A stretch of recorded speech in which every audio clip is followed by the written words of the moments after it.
Alex, tu me déçois. Pourquoi est-ce que tu as fait une collaboration avec ce chétan? Ok, des explications immédiates s'imposent, mon ami. On tend les oreilles et on t'écoute. Salut mes sportifs et bienvenue sur ma chaîne Alex Levent. Je te l'accorde, c'est une introduction un petit peu brutale comme ça, mais je vais t'expliquer pourquoi est-ce que j'ai fait ça. Certains ont réagi de façon un petit peu choquante lorsqu'ils ont vu une photo du docteur Jean-Michel Cohen et de moi sur ma page Facebook. Il y a une chose qu'il faut que tu comprennes déjà. Lorsque je fais une collaboration avec quelqu'un, je ne vais pas forcément la faire avec une personne qui va penser exactement comme moi. À quoi ça sert de faire un kakibouchi no jutsu pour que la personne dise exactement ce que je pense? Non, moi j'aime bien également qu'il y ait des désaccords. Pas que des désaccords bien sûr, il faut quand même qu'on ait un terrain d'entente, mais quelques désaccords pour qu'on puisse enrichir notre vidéo, pour qu'on puisse interagir ensemble, pour que peut-être même toi tu puisses m'apprendre quelque chose. La première remarque qui m'a été faite, c'est que Jean-Michel Cohen inciterait les gens à manger chez McDo. Et je vais te dire la vérité, je te comprends parce que je suis le premier à avoir réagi comme ça. Quand j'ai vu la vidéo et que j'ai vu justement défiler tout plein de burgers là, je me suis dit mais pourquoi est-ce qu'il fait la comparaison sur des aliments qui sont de toute façon tous entre guillemets malsain. Et je pense que toi, tu as dû réagir également de la même manière. Quand on voit ça, on a envie de se dire, mais mec, pourquoi est-ce que tu promouvois différentes tailles de burgers pour dire qu'est-ce qu'il faut manger de moins pire? De toute façon, c'est que, entre guillemets, de la... D'accord? Donc ça, je pense que c'est la réaction que tu as dû avoir. Je peux comprendre les gens qui ont mal réagi vis-à-vis de ça en disant que c'est pas de la prévention. Mais en même temps, il y a une chose qu'il faut prendre en considération. Aujourd'hui encore, il y a plein de gens, plein de Français qui vont chez McDo. D'accord?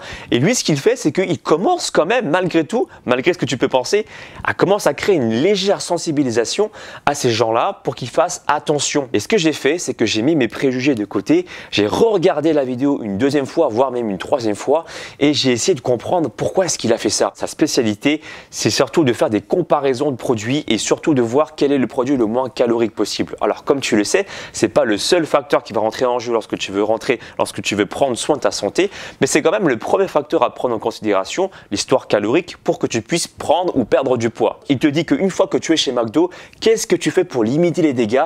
Qu'est-ce que tu peux prendre, ce qu'il y a de moins calorique pour justement limiter la casse? J'ai vu ce message épinglé juste en dessous de sa vidéo en disant écoutez les gars, on sait pertinemment que McDo c'est pas ce qu'il y a de mieux pour rester en bonne santé, mais une fois qu'on y est, qu'est-ce qu'on fait? Pour revenir sur la collaboration, pourquoi est-ce que j'ai choisi de faire ça? Il avait cité des propos qui m'ont intéressé. Il a parlé dans une vidéo de la modération des apports en glucides pour faire attention à sa santé, et ça m'a plu. Il a également trouvé des études scientifiques plus récentes que moi concernant l'efficacité du jeûne intermittent à calories égales. Ils ont testé le jeûne intermittent de 16 heures, de 20 heures et de 8 heures, et à calories égales, ils ont estimé que le jeûne de 16 heures était le plus efficace.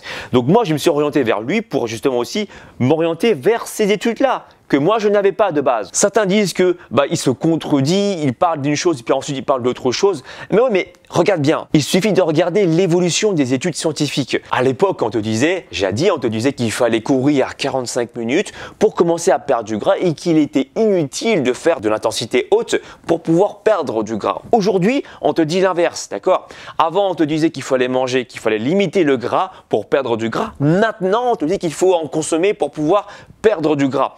Donc, au fur et à mesure qu'on avance, il y aura des données qui vont changer, qui vont évoluer, voire littéralement être opposées. Alors après, peut-être qu'il n'est pas forcément à jour sur toutes les données, et ça on peut pas l'être parce qu'on est tous humains, mais encore une fois tu peux pas en vouloir quelqu'un de changer son discours en fonction de ce qu'il apprend sur le moment, d'accord? C'est normal parce qu'on est tous en train d'évoluer, et moi pareil, je peux te dire un truc aujourd'hui, dans peut-être 5 ans je te dirai autre chose, parce qu'on évolue. Si tu aimes bien la science des calories pour savoir voilà qu'est-ce qui est le plus calorique, qu'est-ce qui est le moins calorique, et du coup sur sa chaîne tu vas trouver ton compte. On a tous une manière de pouvoir t'expliquer et de te partager des choses.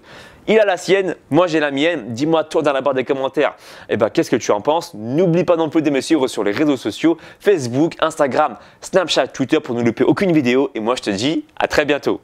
Ciao, ciao.